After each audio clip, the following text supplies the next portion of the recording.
ప్రతి నెల జరగాల్సిన సాధారణ సమావేశం కానీ, సాధారణ సమావేశం జరగలేని పరిస్థితి ఉంటే అత్యవసర సమావేశం కానీ అవి జరపని కమిషనరు అని మేము తెలియజేసినాం. మా చైర్మన్ అమ్మ అదే చెప్పింది, మేము అదే చెప్పినాం. మా చైర్మన్ అమ్మ చెప్పిన దాంట్లో ఈ నెల చాలా అవసరం ఉంది ఈ మీటింగ్కు ప్రాముఖ్యత. ఎందుకంటే ఎగ్జిబిషన్ వేలంపాట దాదాపు 2.5 కోటి మున్సిపల్ ఖజానాకు వస్తుందని చెప్పి, కూరగాయల మార్కెట్ వేలంపాట వేస్తే అది కూడా డబ్బు వస్తుందని చెప్పడం జరిగింది. మేము నిన్న చెప్పిన దాంట్లో ఎక్కడే కానీ కమిషనరు అవినీతి పరుడు అనేది మేము చెప్పలే. మేము చెప్పని దానికి టీడీపీ కౌన్సిలర్లు పదే పదే కమిషనర్ గారి అవినీతి పరుడు అన్నారు అని చెప్పిందే పదే పదే చెప్పి మమ్మల్ని కనువింపు చేశారు. అరే ఎందుకు చెప్తారు వీళ్ళు, మేము చెప్పలేదే, వీళ్ళు ఎందుకు చెప్తారని చెప్పి కొద్దిగా మేము కూడా కూపిలాగినాం. దాని మీద కూడా అతి త్వరలో మున్సిపల్లో ఏ సెక్షన్లో ఏం జరుగుతుంది అవినీతి అనేది కూడా తొందరలో చెప్తాం. ముఖ్యంగా గౌరవ సభ్యులు తెలుగుదేశం పార్టీకి చెందిన వాళ్ళు ఈయన 5 కార్పొరేషన్లలో అనుభవం ఉన్న వ్యక్తిని తెచ్చుకున్నాము. మీరు చెప్పిన సబ్జెక్టులు ఫైళ్ళు సంతకాలు పెట్టమంటే క్షుణ్ణంగా ఆయన పరిశీలించి పెట్టడం లేదు, చాలా అనుభవం ఉన్న వ్యక్తిని తెచ్చుకున్నాము అని చెప్పారు. మా హయాంలో 2 అయితే డిప్యుటేషన్ మీద వచ్చిన విషయం అయితే ఇక్కడ కమిషనర్గా వాస్తవం.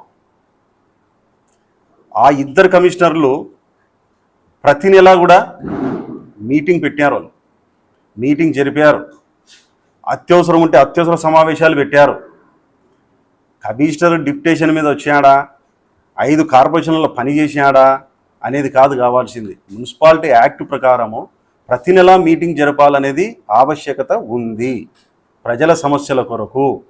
ఆయన ఈ జరపలేదు కాబట్టే ఈ కమిషనర్ను మేము నిందించడం జరిగింది.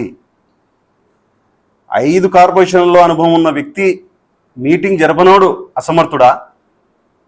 డిప్యుటేషన్ మీద వచ్చిన 2 కమిషనర్లు ప్రొద్దుటూరులో మా హయాంలో వాళ్ళు ప్రతి నెల మీటింగ్ జరిపిన వాళ్ళు సమర్థవంతులా?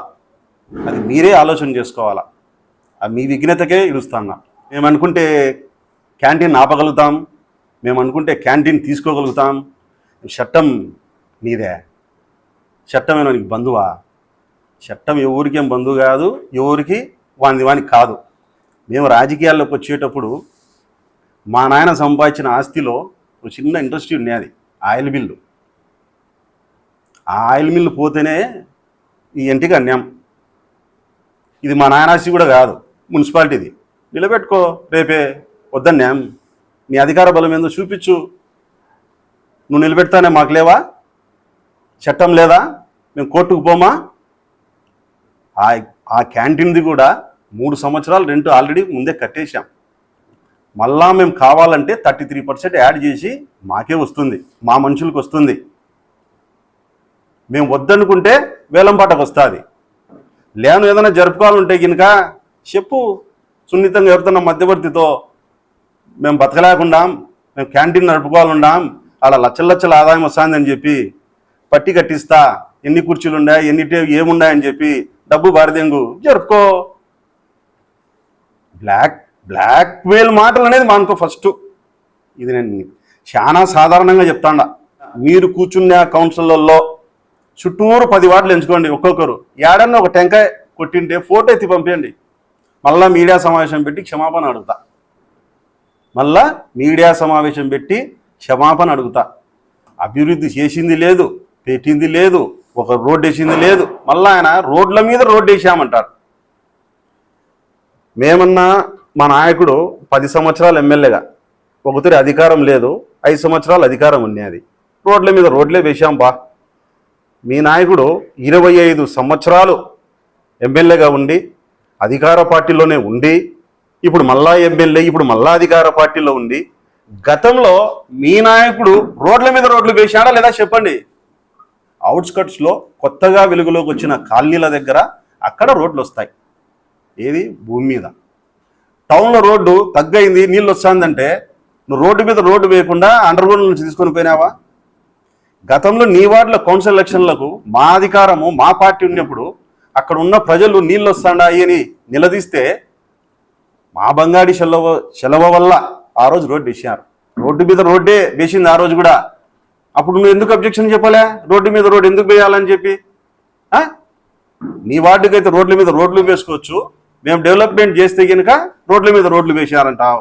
సరే, మీ అధికారం, మీ పార్టీ ఎన్ని కోట్లు తెచ్చారో 100 కోట్లు తీసుకొని వచ్చి అండర్గ్రౌండ్ డ్రైనేజ్ చేసి ఆ రోడ్ల మీద రోడ్లు వేసుకుంటే ఆ పీడ నుంచి పొద్దుటూరు పట్టణాన్ని విముక్తి తేండి మీరంతా. అది చేసేది లేదు, మీరు ఫండ్స్ తెచ్చేది లేదు, ఏమీ లేదు. లాస్ట్కు మేము ఎక్కడ సంతకాలు పెట్టామంటే అక్కడ పెట్టడం లేదంట కమిషనర్ చెప్పడం. ఒక వ్యక్తి మీరు సి బిల్లులలో ఏమేం చేసుకుంటారు అంతా చెప్తాం, తొందరలో చెప్తాం. ఆగస్టు 15కు టిఫిన్లలో ఎక్కువ లెక్క వేసుకున్నారు మీరు బిల్లులు. ఆగస్టు స్వాతంత్ర దినోత్సవం రోజు టిఫిన్ల మీద ఎక్కువ లెక్క వేసుకున్నారు. మాకు తెలీదా? ఆ డెకరేషన్ల మీద ఎక్కువ లెక్క వేసుకున్నారు మీరు.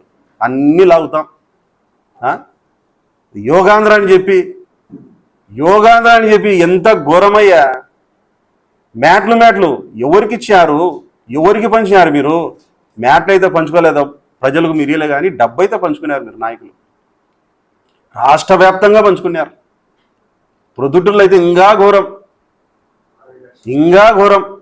దాదాపు 15 నుంచి 10 లక్షల దాకా మ్యాట్ల కోసమే ఖర్చు చేశారు. మ్యాట్లు ఎవరికి ఇచ్చారయ్యా? మ్యాట్లు మీ ఇంటికి వచ్చిందా మీడియా సోదరులారా? ఏదన్నా ఒక మ్యాట్ నా ఇంటికి ఏమైనా వచ్చిందే? ఏమీ రాలేదే. కానీ ఒకటైతే వచ్చింది వాట్సాప్లో, మీరు యోగాంధ్రలో మీరు పాల్గొనలే, నేను పాల్గొనలే, నా భార్య పాల్గొనలే, మీరు పాల్గొన్నారు, మీకు సర్టిఫికేట్ ఇస్తాను. మా భార్య వచ్చి నేను ఎప్పుడు పోయానండి అంటుంది మా భార్య. సర్లే, నాకు వచ్చి నేను మా భార్య అడుగుతాను, నేనే ఆడపోయినాయే, నాకు వచ్చిందే సర్టిఫికేట్ అని. మ్యాట్లు రాలే, కానీ ఈ సర్టిఫికేట్లు మటుకు వాట్సాప్లో వచ్చాయి. ఇది మీ కూటమి ప్రభుత్వము, చేతగాని ప్రభుత్వం.